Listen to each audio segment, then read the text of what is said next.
So to add your business income, you need to add it as the self-employment income and start to add your business over there. To do that, first, make sure you are clicking on the current year tax return option with the home icon and then hit the tax profile button below it. After that, you wanna hit your tax profile option over here.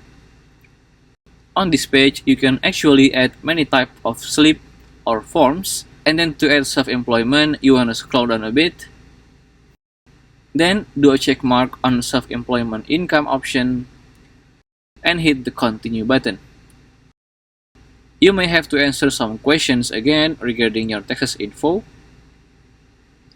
And until you reach this page, basically your home page, you will then see this self-employment option just appear, and you want to click on it and hit the self-employment again. You may then start entering your self-employment or your business with the incomes by clicking on this button. If you still have any question, just comment down below and I will try my best to guide and help you guys. If you find this video useful, please consider like and subscribe.